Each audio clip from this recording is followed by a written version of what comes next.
ইন্নাল হামদুলিল্লাহ ওয়াসসালাতু ওয়াসসালামু আলা রাসূলিল্লাহ আম্মা বাদ। আমার প্রিয় মুসলিম ভাই ও বোন, বিগত এক দশকেরও বেশি সময় ধরে তাগুত হাসিনা ও বর্বর আওয়ামী লীগের জুলুম নির্যাতন ও ঈমান বিধ্বংসী কার্যক্রমের বিরুদ্ধে আমরা কথা বলে আসছিলাম। এখনও বছর পেরোয়নি। এক বয়ানে বলেছিলাম, জালিমের জুলুমের মাত্রা যতই বৃদ্ধি পাচ্ছে তার পতনের সময় ততই ঘনিয়ে আসছে। বস্তুত জালিমের পতন যে অনিবার্য, এটা আমার কথা না। পবিত্র কুরআন ও হাদিসের বহু জায়গায় জালিমের ধ্বংসাত্মক পরিণতি ও তাদের কঠিন পাকড়াওয়ের কথা বর্ণিত হয়েছে। সহিহ বুখারীতে এসেছে, আন আবি মুসা রাদিয়াল্লাহু আনহু قال قال رسول الله صلى الله عليه وسلم إن الله لا يملي للظالم حتى إذا أخذه لم يفلته। আবু মুসা রাদিয়াল্লাহু আনহু থেকে বর্ণিত, তিনি বলেন, রাসূল সাল্লাল্লাহু আলাইহি ওয়াসাল্লাম বলেছেন, আল্লাহ তাআলা জালিমকে অবকাশ দেন, কিন্তু যখন তিনি তাকে পাকড়াও করেন তখন তাকে আর ছাড়েন না। অতঃপর তিনি এই আয়াত তিলাওয়াত করলেন, ওয়াকাযালিকা আখযু রাব্বিকা ইযা আখাযাল কুরা ওয়া হিয়া যালিমাহ ইন্না আখযাহু আলীমুন শাদীদ। আপনার প্রতিপালকের পাকড়াও এমনই হয়ে থাকে, যখন তিনি পাকড়াও করেন অত্যাচারী জনপদসমূহকে, অবশ্যই তার পাকড়াও ভয়াবহ, বড়ই কঠিন। বস্তুত জালিম তার কৃতকর্ম সম্পর্কে গাফিল হলেও আল্লাহ তাআলা মোটেও গাফিল নন। তিনি ইরশাদ করেছেন, ওয়ালা তাহসাবান্নাল্লাহা গাফিলান আম্মা ইয়ামালুয যালিমুন। আর জালিমরা যা করে সে সম্পর্কে আল্লাহকে কখনো গাফিল মনে করো না। আলহামদুলিল্লাহ সুম্মা আলহামদুলিল্লাহ, আমাদের মহান রব আমাদের প্রত্যক্ষ করিয়েছেন দাম্ভিক জালিমের পরিণতি কেমন হয়। হে আল্লাহ, আমরা আপনার শুকরিয়া আদায় করছি। আপনি এদেশের সাহসী ছাত্র জনতার হাতে স্বৈরাচার খুনি হাসিনার পতন ঘটিয়ে মাজলুমদের মুখে হাসি ফুটিয়েছেন, বাংলার মানুষের অন্তরে প্রশান্তি দান করেছেন, তাদের মুক্তি দান করেছেন বর্বর আওয়ামী জালিমদের হিংস্রতা থেকে। হে আল্লাহ, এই হিংস্র আওয়ামী জালিমদের উৎখাতের আন্দোলনে আমাদের যেসব মুসলিম ভাই নিহত হয়েছে, আপনি তাদের শাহাদাতের মর্যাদা দান করুন। আহত ভাইদের পরিপূর্ণ সুস্থতা দান করুন। জালিমদের হটানোর এই আন্দোলনে অংশগ্রহণকারী ঐক্যবদ্ধ ছাত্র জনতাকে কল্যাণের উপর অটল অবিচল রাখুন। ন্যায়ের পক্ষে তাদের দৃঢ়চেতা মনোবলকে আরও বাড়িয়ে দিন। আমিন ইয়া রাব্বাল আলামিন।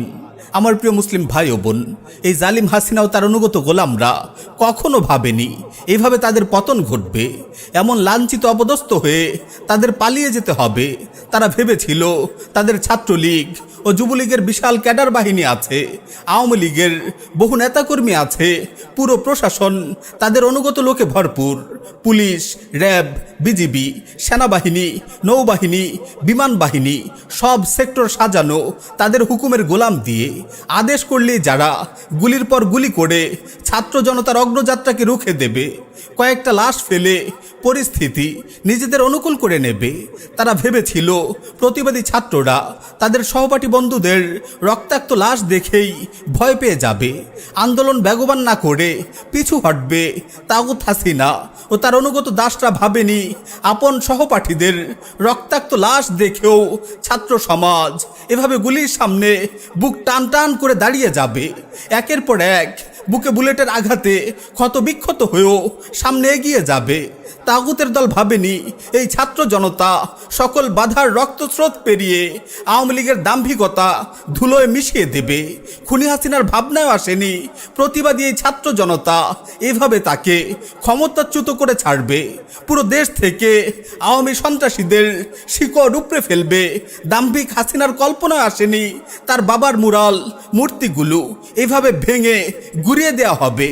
জালিম হাসিনা যা ভাবুক আর না ভাবুক, তার পরিণতি তাই হয়েছে যা তার প্রাপ্য ও অবধারিত ছিল। অতীতের ফেরাউনদের মতোই তার রাজত্ব ধ্বংস হয়েছে।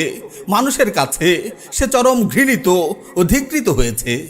এজন্যই আমরা দেখেছি বিক্ষুব্ধ জনতা যখন বিভিন্ন স্থানে আওয়ামী লীগের অফিস ভাঙচুর করে তাতে আগুন জ্বালিয়ে দিয়েছিল, হাসিনার জালিম বাবা শেখ মুজিবের মূর্তি ভেঙে উল্লাস করছিল, গণভবনে গিয়ে আনন্দ প্রকাশ করছিল, এই দৃশ্যগুলো খুনি হাসিনা ও তার গোলামদের অন্তরে অসহনীয় জ্বলন সৃষ্টি করলেও এদেশের সর্বস্তরের মানুষ এই দৃশ্যগুলো দেখে খুশি হয়েছিল। শহর গ্রামে আনন্দের মিছিল বইছিল। ছোট ছোট বাচ্চারাও হাসিনার পালিয়ে যাওয়ার কথা বলে উল্লাস করছিল। দীর্ঘ 15 বছরের অধিক সময় ক্ষমতায় থাকার পরও কেন হাসিনাকে এমন লাঞ্ছনাদায়ক পরিণতি দেখতে হলো? উত্তর সেটাই, যে কারণে যুগে যুগে দাম্ভিক জালিমরা ধ্বংস হয়েছিল। এই জালিম হাসিনাও বহু নিরপরাধ মানুষের খুন জড়িয়ে তার অনিবার্য পতন ডেকে এনেছিল। অসংখ্য মাজলুমের অশ্রু আর ধ্বনির ফলে হাসিনার এমন লাঞ্ছনাদায়ক পতন অবধারিত হয়ে গিয়েছিল। আমার প্রিয় মুসলিম ভাই ও বোন, রক্তক্ষেকো, স্বৈরাচার, হাসিনার খুন জুলুমের কালো অধ্যায়ের ফিরিস্তি অনেক দীর্ঘ। পিলখানার ট্র্যাজেডি, শাপলা চত্বরের হত্যাকাণ্ড, নিরাপদ সড়ক আন্দোলন ও কোটা সংস্কার আন্দোলনে শিক্ষার্থীদের উপর হামলা, গণহত্যায় খুনি হাসিনার নাম লেখা থাকবে ইতিহাসের কালো পাতায়। তাগুত হাসিনা তার শাসন আমলে রাম, বাম ও নাস্তিকদের প্রতি বেশি সহানুভূতিশীল ছিল। এজন্যই সে নাস্তিকদের পক্ষ নিয়ে কুখ্যাত সাতিম রাজীব নামক নরপিশাচকে দ্বিতীয় মুক্তিযুদ্ধের প্রথম শহীদ বলেছিল। আর নাস্তিক সাতিমদের শাস্তির দাবিতে আন্দোলনকারী দেশের ওলামায়ে কেরাম ও তালিবুল ইলমদের উপর বর্বর জুলুম নির্যাতন চালিয়েছিল। এই খুনি হাসিনার নির্দেশে 2013 সালের 5ই মের কালো রাতে শাপলা চত্বরে অবস্থানরত দেশের আলেম সমাজের উপর নৃশংস হামলা চালানো হয়েছিল। ভাস্কর্যের নামে যত্রতত্র মূর্তি নির্মাণের বিরোধিতা করায় আলিমদের গ্রেফতার করে কারাগারে বন্দী করে রেখেছিল জালিম হাসিনার গোলাম বাহিনী। দিনের পর দিন তারা আলিমদের রিমান্ডে দিয়ে নির্মম নির্যাতন চালিয়েছিল। গুজরাটের কসাই নরেন্দ্র মোদীর বাংলাদেশে আগমনের বিরোধিতায় মিছিলকারী মাদ্রাসার ছাত্রদের লক্ষ্য করে তারা গুলি চালিয়েছিল। বেশ কয়েকজন ছাত্রকে হত্যা করে তাগুত হাসিনা সরকার কসাই মোদীর প্রতি আনুগত্য ও ভালোবাসার প্রমাণ রেখেছিল। এদেশে উগ্র হিন্দুত্ববাদের মিশন বাস্তবায়নে তাগুত হাসিনা ছিল মোদীর একান্ত আস্থাভাজন সহচর। বাংলাদেশের স্বার্থকে উপেক্ষা করে ভারতের স্বার্থকে প্রাধান্য দিত উগ্র হিন্দুত্ববাদের দোসর হাসিনা।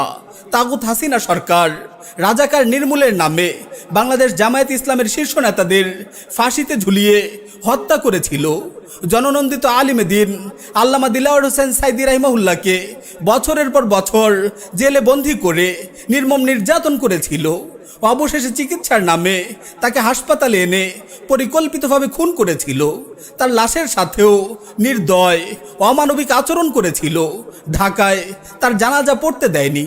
তাগুত হাসিনা সরকার জঙ্গি ট্যাগ দিয়ে নির্ভীক আলেমে দিন শেখ জসিমউদ্দিন রহমানী হাফিজউল্লাহ সহ বহু আলিম তালিবুল ইলমদের বছরের পর বছর জেলে বন্দী করে রেখেছিল। মুসলিম সংখ্যাগরিষ্ঠ দেশে তারা মুসলিমদের দিন পালনে নানানভাবে হয়রানি করত। দাড়ি রাখা, পুরুষদের টাকনুর উপর কাপড় পরিধান করা, নারীদের হিজাব পরিধান করা, দিনী বই পুস্তক পাঠ করা, ভার্সিটিতে দিনী সেমিনারের আয়োজন করা, দিনী দাওয়ামূলক কার্যক্রমে অংশগ্রহণ, এগুলোও ছিল তাদের চোখে জঙ্গিবাদী কর্মকাণ্ড। মসজিদের মিম্বার ও ওয়াজ মাহফিলগুলোতে আলিম দাঈদের হক কথা বলার ক্ষেত্রে বাধা প্রয়োগ করত আওয়ামী গুন্ডারা। পাড়া মহল্লায় ওয়াজ মাহফিল আয়োজনেও তাগুত প্রশাসনের অনুমতি নিতে হতো। আওয়ামী দুঃশাসনের সময় দিন পালনে যেমন মানুষ বাধার সম্মুখীন হতো, পার্থিব নানান কাজেও হয়রানির শিকার হতো। ব্যবসা বাণিজ্য, জমি কেনা বেচা, বাড়িঘর নির্মাণ, অফিস আদালত সকল ক্ষেত্রে আওয়ামী জালিমরা সাধারণ জনতার উপর প্রভাব খাটিয়ে শোষণ নিপীড়ন চালাতো।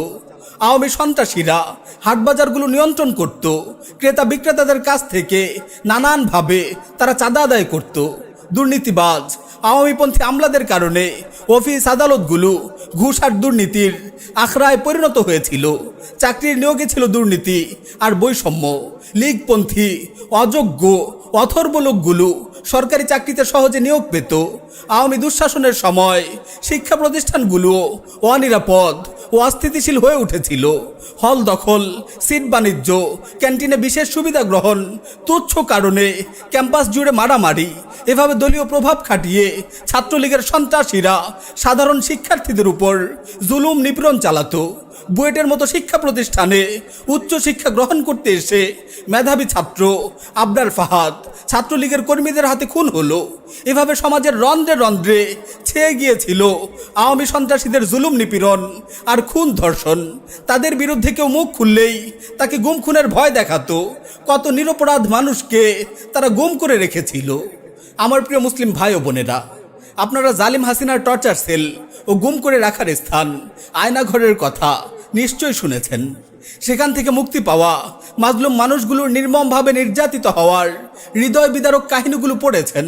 মাজলুমানের এই লেখাগুলো পড়ে যে কারো গা শিউরে ওঠে, চোখ দিয়ে অনবরত অশ্রু ঝরে। বর্বর হাসিনার নির্দেশে তার পাষণ্ড হায়নারা মাজলুম বন্দীদের সাথে কত পাশবিক আচরণ করত। জোরপূর্বক স্বীকারোক্তি নেয়ার জন্য মাজলুম বন্দীদের তারা ইলেকট্রিক শক দিত, নখ উপড়ে ফেলত, উলঙ্গ করে লজ্জাস্থানে আঘাত করত, তাদের গায়ে গরম পানি ঢালত, আঘাতের পর আঘাত করতে করতে তাদের অজ্ঞান করে ফেলত। প্রচণ্ড পিপাসার্ত অবস্থায় মাজলুম বন্দীরা যখন একটু পানি চাইতো, হিংস্র হায়নাগুলো তখন তাদের অকথ্য ভাষায় গালিগালাজ করত। কখন কোন নামাজের সময় হতো, কখন রমাদান কিংবা ঈদ আসতো, এগুলো কিছুই তারা বন্দীদের বুঝতে দিত না। আজানের শব্দ যেন বন্দীদের কানে না আসে, এজন্য তারা বিকট আওয়াজে মিউজিক লাগিয়ে রাখত।